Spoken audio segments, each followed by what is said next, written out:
All right, let's jump right in. We are going to unpack a paradox that sits at the absolute heart of the Christian faith. It's a moment that, on the surface, looks like complete and utter weakness. But as we're about to see, it might just be the greatest proof of power and reliability you could ever imagine. So, picture this. You're heading out on a massive cross-country road trip. The whole family's packed in. It's a long, tough journey, and everything, absolutely everything, depends on you getting them there safely. You get to pick one car for the trip. Which one do you choose? You could, go for the car that's cheapest on gas, save a couple bucks. Or maybe you pick the biggest one for all that extra legroom. But when the journey is this important, when you absolutely, positively have to make it to your destination, there's really only one thing that matters more than anything else: reliability. Because on a journey like that, where everything is on the line, you don't gamble on comfort or cost. You bet on the one thing you can trust to get you there, no matter what. Dependability is everything. And believe it or not, that's the exact same question the early followers of Jesus were wrestling with. And this brings us to a huge crisis of trust, a paradox that seems to blow a hole in the very idea of Jesus' power. It's all about reliability on the most important journey of all. So here it is, the big question. If Jesus is who he says he is, if he's actually God, how in the world could he be arrested? How could an all-powerful being be captured and tied up by a bunch of regular guys with swords and torches? It just doesn't add up. It looks like a complete and total failure. But you see, the Gospel of John wants to show us that this moment isn't a failure at all. In fact, it's the ultimate proof. And to get how, we're going to look at three key roles Jesus is playing right here: the high priest, the king, and the prophet. All of this is going to lead us to the final, powerful answer. So let's start with the path he chose to walk. First up, we've got to understand that Jesus isn't just wandering into some random garden at night. No, he is very consciously walking the path of the high priest, on his way to make the one final sacrifice.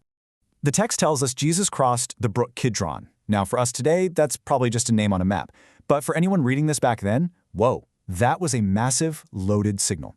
During Passover, the blood from over 200,000 sacrificial lambs at the temple would all drain down into this very valley, turning the brook red. Jesus is deliberately walking across a stream of sacrificial blood, showing everyone exactly what he's about to do: become the ultimate Passover lamb. And where does this path lead him? To a garden. The symbolism here, it is just off the charts.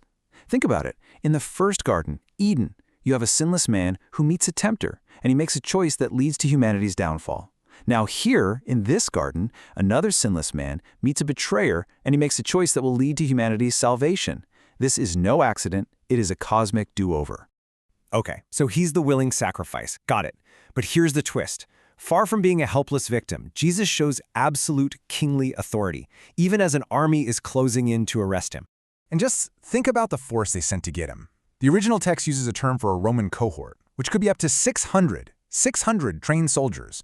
They brought an army with swords, torches, and lanterns, all to arrest one single unarmed man. Why? Because they fully expected a fight. They thought he'd be hiding. But look at who speaks first. Jesus isn't hiding. He walks right up to them. He starts the conversation. He is in total control, asking them, "Whom do you seek?" He's making them say it right to his face. And they answer with his everyday name, the one everybody knew: Jesus of Nazareth. They've identified their target. And this just sets the stage for one of the most powerful moments in the whole story.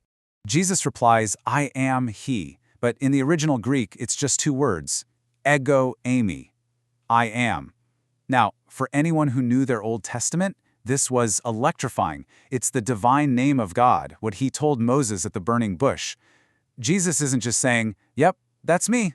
No, in this moment of his own capture, he is flat out declaring that he is God. And the reaction is just staggering. This entire force of 600 battle-hardened soldiers literally recoils and falls flat on their backs. This isn't just them being surprised. The text is showing us what happens when mortal men come face to face with raw, unveiled divine power. For a split second, he let them see exactly who they were dealing with. After they scramble back to their feet, he says it again, but this time he adds a command. "So, if you seek me, let these men go." And make no mistake, this isn't a request, it's an order. He's acting like the good shepherd, commanding the wolves to back off his flock. He's guaranteeing their safety even as he gives himself up. That's not weakness, that is authority. So he's the high priest walking to the altar, and he's the king in complete command. But there's a third role he's playing here, the prophet, the one who not only reveals God's plan, but submits to it, even when his own friends just don't get it. And this is where we see this incredible clash between our plans and God's plan. Peter, loyal, passionate Peter, sees what's happening and does what any of us might do. He panics. He draws his sword and tries to fight, chopping off a servant's ear. He's trying to stop what he sees as a complete disaster. But Jesus' plan is something else entirely. Jesus shuts him down immediately. Put your sword away. And then he says something that changes everything. Shall I not drink the cup that the Father has given me? Now, in the Old Testament, the cup is this huge symbol. It often stands for a divine assignment, sometimes a blessing, but often it represents God's judgment. Jesus is saying, this isn't an accident, Peter. I am willingly, prophetically taking on this mission to drink the cup of judgment so you don't have to. This isn't a tragedy, it's a destiny he's choosing to fulfill. So let's put it all together, right? As high priest, he crosses the brook of blood, walking willingly toward his own sacrifice. As king, he reveals his divine name, I am, and sends an army to the ground. And as prophet, he rejects human violence to accept the cup from his Father, fulfilling the divine plan. Every single action is screaming who he really is. And this brings us right to the answer.